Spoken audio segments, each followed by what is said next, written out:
This is another in the Vidiglobe Flight Training Series. Today we'll be dealing with two topics. In the first section, you'll be shown the circuit. In the second part, you'll be told how to cope with illusions that can be created by different flight conditions. The first section will show you how to fly a circuit pattern and how to leave and enter the circuit. The circuit is the specified paths to be flown by aircraft operating in the vicinity of an airport. The prime purpose of the circuit is safety. The circuit is rectangular in shape and has 5 arbitrarily defined legs. There is the climb after takeoff leg, the crosswind leg, which is not to be confused with circuit joining crosswind, which you'll be told about later. 90 degrees to the crosswind leg is the downwind leg. Another 90-degree turn puts you on the base leg. Lastly, there's the final approach leg. All circuits run counterclockwise unless special conditions exist and there is authorized advice to the contrary. As well, unless you are told otherwise, all normal circuits are 1,000 feet above ground level. Let's start at the beginning. After takeoff, there is a straight climb into the wind, normally to 500 feet. Then there is a 90-degree turn onto the crosswind leg, where the aircraft climbs to circuit height and levels off. Another 90-degree turn brings the aircraft onto the downwind leg, which runs parallel to the landing path. On this leg, you would do any pre-landing checks. From here, you make a 90-degree turn onto the base leg. The last 90-degree turn puts you on the final leg. The aircraft is kept straight until the landing is completed. The heading you will steer on the crosswind and base legs will be determined by the strength of the wind. When flying the circuit, keep a good lookout on both sides as well as above and below.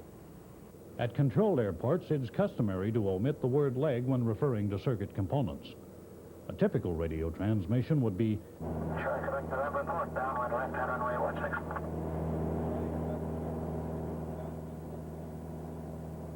Still on the subject of radio communication, if you're at an unfamiliar airport, you might be asked to report over a point unknown to you.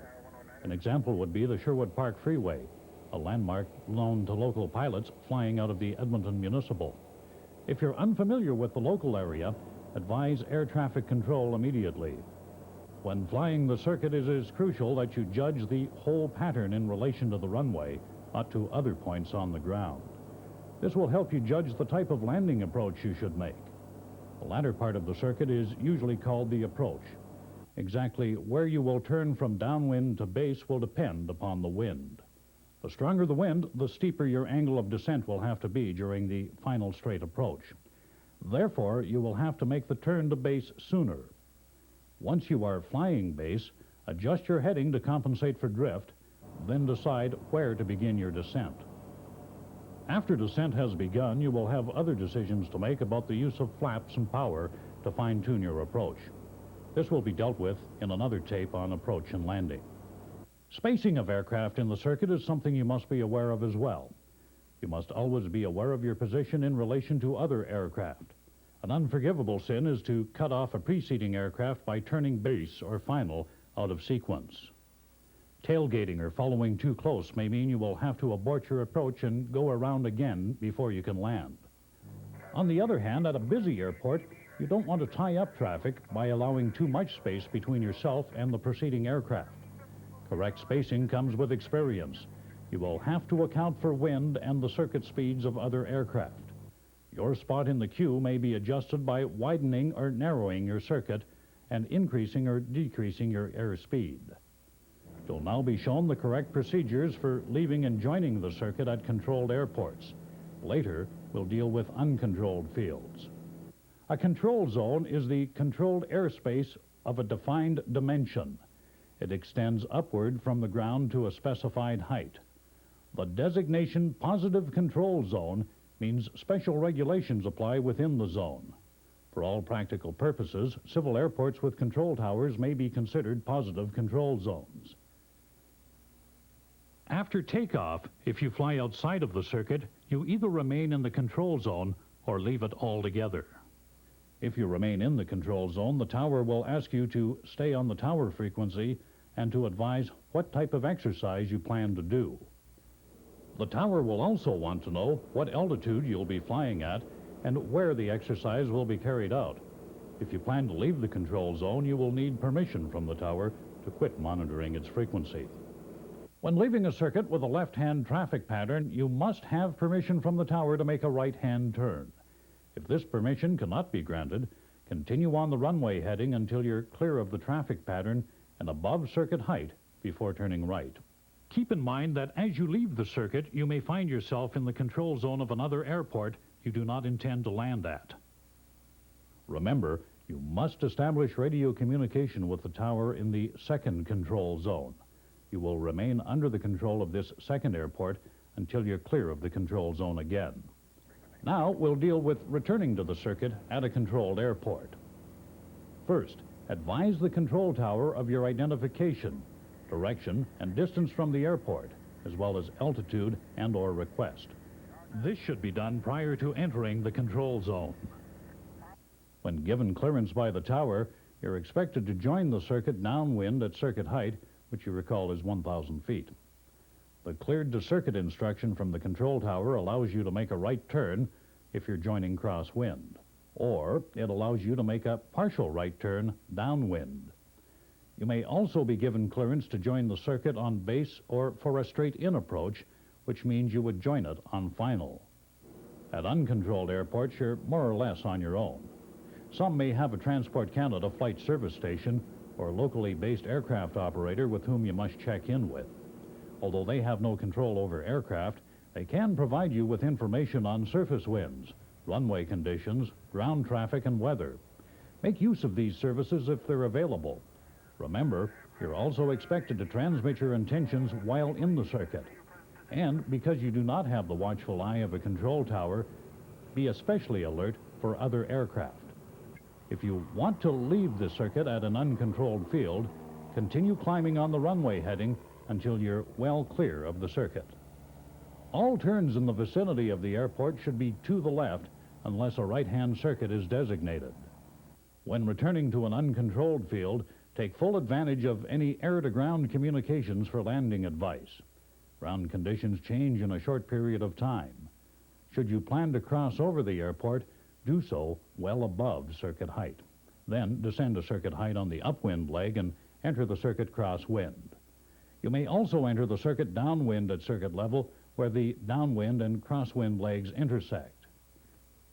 Spacing yourself in the traffic is your responsibility.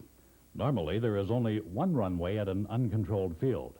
However, the pilot makes the decision on which runway to use where more than one is available. Now, take time for this quick review. While flying into the downwind leg of the circuit, you're cleared for landing. Is it mandatory for you to land on completing the circuit? While flying into the downwind leg of the circuit, you are cleared for landing. Is it mandatory for you to land on completing the circuit? The simple answer is yes. When joining the downwind leg of the circuit from the upwind side, you're required to cross the active runway at approximately midpoint at circuit height. Why must you be at circuit height? When joining the downwind leg of the circuit from the upwind side, you are required to cross the active runway at approximately midpoint at circuit height. Why must you be at circuit height? Air regulations state that you cannot descend into the circuit. The correct procedure is to cross over the runway well above the circuit to check the wind. Then descend on the dead side to circuit height. Now cross over to join the downwind leg. In this section, you will be shown how two types of illusions occur and how to avoid them. The first type are referred to as visual illusions and occur during an approach for landing. Illusions are frequently mentioned as contributing factors in approach and landing accidents. Research has determined that how you tend to see things is somewhat a matter of habit. That is, if you're accustomed to seeing runways of a similar width, a runway of a different width will appear the same. This is especially true if the proportions of that runway appear to be much the same early in the approach. If the unfamiliar runway is wider than normal, you may descend too low and crash if the error is not corrected in time. A wider runway will make you think you're higher than normal, and you might stall out over the runway. Another illusion that might occur is caused by the slope of the runway. In mountainous country, this could range from 3 to 6 degrees. A small upslope gives you the illusion of being higher than you really are.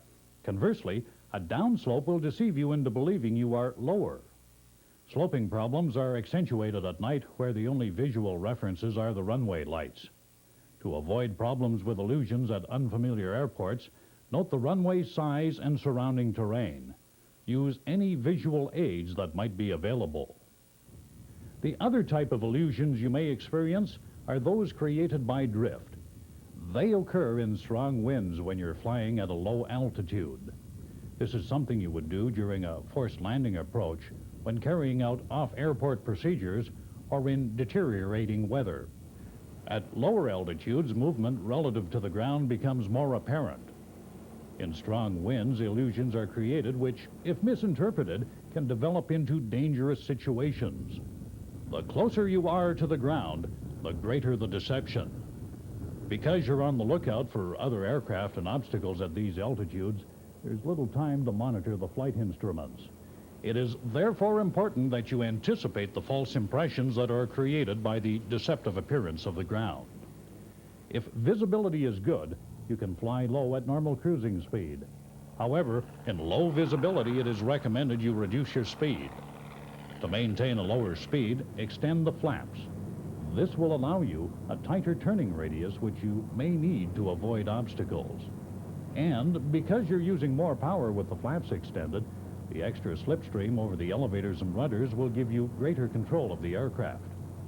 Now, let's look at some of the illusions that you may be confronted with under different conditions. Remember, you're flying low with a strong wind. If you're flying into the wind, a reduced ground speed produces an illusion of a reduced airspeed. When you're flying downwind, the opposite occurs. The increased ground speed produces the illusion of increased airspeed. Resist the temptation to reduce your airspeed, since, if carried to extremes, it could cause you to stall. If you're turning from upwind to downwind, it will appear that the aircraft is slipping inwards, even though you're performing an accurate and coordinated turn. This is an illusion created by drift over the ground. You can confirm this by glancing at the turn and ball indicator, which should have the ball centered. Do not use the rudder to attempt to correct what appears to be a slip. But because the drift is real, you must allow plenty of room to avoid any obstacle that might be inside the turn. In the opposite situation, when you are turning downwind to upwind, you will think the aircraft is skidding outwards. Again, confirm that your turn is accurate and coordinated by checking the instruments. Remember, the skid is an illusion, but you will have to compensate for the drift to avoid any obstacles outside of the turn.